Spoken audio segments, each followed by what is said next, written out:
बिहार में बहुत सारे लोग ऐसे हैं जो कि अपनी ज़मीन की चाबंदी पंजी, खतियान या फिर जो भी रजिस्ट्री डीड का नकल होता है, जिसको केवाला बोला जाता है, उसको निकालना चाहते हैं।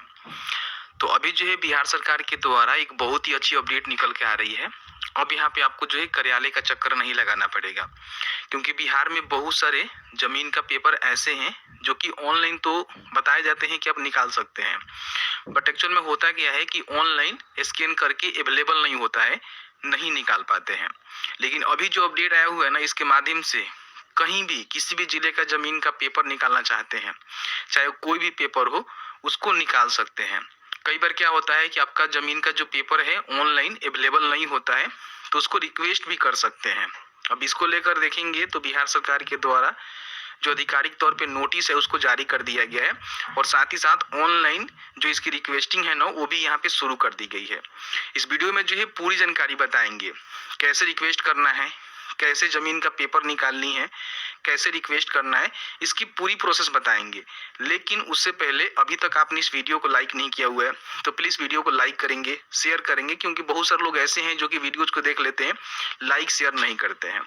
देखिए, बिहार के जो उप मुख्यमंत्री हैं विजय कुमार सिन्हा जी के द्वारा जो है ट्वीट करके जानकारी दी गई है कि अब जिन भी जमीन के दस्तावेज ऑनलाइन उपलब्ध नहीं थे, वे सभी डिजिटल रूप से आसानी से मिलेंगे। भू अभिलेख पोर्टल पे नई सुविधा के तहत नागरिक घर बैठे ऑनलाइन अनुरोध कर सकते हैं। अब यहाँ पे दफ्तर का चक्कर नहीं लगाना पड़ेगा और नहीं यहाँ पे लंबी प्रक्रिया से आपको गुजरना पड़ेगा। मतलब इनके कहने का मतलब क्या है कि बहुत सारे जमीन का पेपर ऐसे हैं जो कि ऑनलाइन पोर्टल पे नहीं थे, तो वो लोग चाहें तो अपने जमीन का जो पेपर निकालने का रिक्वेस्टिंग है उसको कर सकते हैं। उनके रिक्वेस्ट के आधार पे उनके जो भी जमीन का पेपर है स्कैन की जाएगी, अपलोड करके उनको उपलब्ध करा दी जाएगी। ठीक है, तो साफ साफ देखेंगे तो इन्होंने बताया हुआ है, पूरी जानकारी बताया गया है कि किस तरह से आप जाकर यहाँ पे स्कैन करवा के मंगा सकते हैं और अपना जो पेपर है ना उसको निकाल सकते हैं। ठीक है, इसकी पूरी प्रक्रिया यहाँ बताई गई है। देखिए, बताया गया है कि नागरिक पोर्टल पे जाकर दस्तावेज स्कैन करने का अनुरोध करेंगे, अंचल अधिकारी या फिर जो भी संबंधित अधिकारी हैं उनके द्वारा स्कैन करके पोर्टल पे अपलोड करेंगे। इसके बाद नागरिक को उसकी डिजिटल प्रति ऑनलाइन ही मिल जाएगी। देख रहे हैं ना, इन्होंने दावा किया हुआ है। ठीक है, तो बताएंगे किस तरह से काम करेगा, कैसे आपको रिक्वेस्ट करना है। तो देखिए, इसके लिए क्या करना है कि सबसे पहले आपको सर्च करना है शिक्षा बिंदु, क्योंकि शिक्षा बिंदु पे आपको लिंक देखने को मिल जाएगा। तो ओपन करेंगे तो फर्स्ट में वाला वेबसाइट देखने को मिलेगा, जिसको यहाँ से ओपन कर लेंगे। यहाँ पे आपको लिखना है भू अभिलेख। ठीक है, भू अभिलेख। तो आपके सामने भू अभिलेख का जो पोर्टल का लिंक है देखने को मिलेगा, ये वाला आप देख सकते हैं कि बिहार भूमि केवाला कैसे निकाले, या फिर जमीन का पेपर कोई भी निकालना चाहते हैं भू अभिलेख पोर्टल के माध्यम से निकाल सकते हैं। ठीक है, तो इसमें जो है सारी इंफॉर्मेशन आपको देखने को मिलेगा। आप नीचे आइएगा तो यहाँ पे थोड़ा सा नीचे कर लेते हैं। ठीक है, तो यहाँ पे देखेंगे तो आपको जो है यहाँ पे लिंक मिलेगा भू अभिलेख का। ठीक है, इस पे आपको क्लिक करना है। जैसे ही क्लिक करेंगे तो यहाँ पे मैंने लॉगिन कर लिया हुआ है, आपको लॉगिन करना पड़ेगा। फर्स्ट टाइम आएंगे तो आपको लॉगिन ही करना पड़ेगा। ठीक है, तो लॉगिन करने के लिए सबसे पहले आपको लॉग आउट करना है। तो यहाँ पे लॉग आउट के बटन देखने को मिलेगा, मैंने यहाँ पे लॉग आउट कर दिया। मैंने पहले से लॉगिन किया हुआ था तो यहाँ पे लॉगिन हो गया था। ठीक है, अब यहाँ पे क्या है ना कि पब्लिक लॉगिन के बटन पे क्लिक करेंगे तो यहाँ पे क्या है कि अगर आपने पहले से बिहार भूमि का जो भू अभिलेख वाला पोर्टल है वहाँ पे रजिस्ट्रेशन किया हुआ है तो यहाँ पे अपना मोबाइल नंबर डालकर सीधे लॉगिन कर सकते हैं। लेकिन अभी तक आपने इस पोर्टल पे अपना रजिस्ट्रेशन नहीं किया हुआ है तो सबसे पहले आपको रजिस्ट्रेशन करना होगा।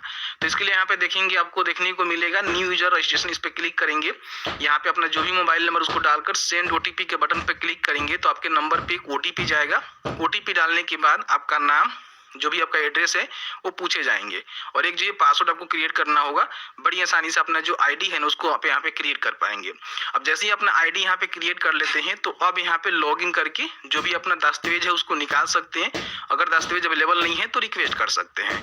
तो लॉगिन करने के लिए क्या करेंगे कि यहाँ पे लॉगिन के लिए जो भी आपका रजिस्टर्ड मोबाइल नंबर है उसको डालेंगे, एक्सेप्ट करेंगे, लॉगिन के बटन पे क्लिक करेंगे तो आपके नंबर पे एक ओटीपी जाएगा।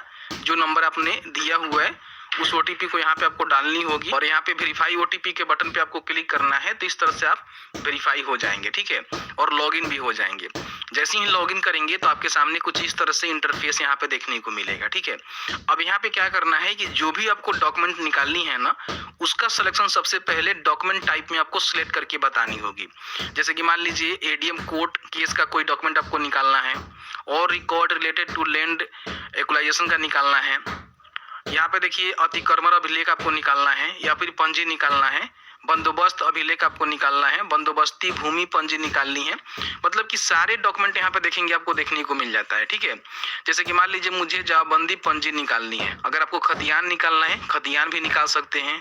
आपको रजिस्ट्री डीड होता है जो केवाला होता है उसका नकल निकालना है तो भी आप निकाल सकते हैं। देखिए यहाँ पे खतियान का ऑप्शन देखने को मिलेगा, कैडेस्ट्रल सर्वे का, फिर यहाँ पे देखेंगे तो और भी आपको यहाँ पे अलग अलग खतियान देखने को मिल जाएगा। चकबंदी खतियान यहाँ पे आपको देखने को मिलेगा, खेसरा पंजी यहाँ से आप निकाल सकते हैं। यहाँ पे देखिए जमाबंदी पंजी निकाल सकते हैं, ठीक है। केवाला निकालना है तो आपको जो है नामांतरण अभिलेख यहाँ पे देखने को मिलेगा, उसका सिलेक्शन करके अपना जो भी केवाला है उसको निकाल सकते हैं। तो यहाँ पे कई सारे ऑप्शंस आपको देखने को मिलेगा, ठीक है। तो जो भी आपको डॉक्यूमेंट निकालना है ना, उसका सिलेक्शन सबसे पहले यहाँ पे आपको करना होगा। मुझे यहाँ पे जमाबंदी पंजी निकालना है, एग्जाम्पल के तौर पे आपको बता रहे हैं, तो इसका मैंने यहाँ पे सिलेक्शन कर लिया। जैसे ही सिलेक्शन करेंगे तो बोलेगा कि जमाबंदी पंजी आप कौन से डिस्ट्रिक्ट का निकालना चाहते हैं, तो मुझे गोपालगंज का निकालना है। फिर यहाँ पे अंचल का नेम बताएंगे, कौन से अंचल अंतर्गत आपको निकालनी है। फिर यहाँ पे अपना जो भी मौजा है उसका सिलेक्शन करेंगे कि आप जो है कौन से मौजे के अंतर्गत अपना जो जमाबंदी पंजी है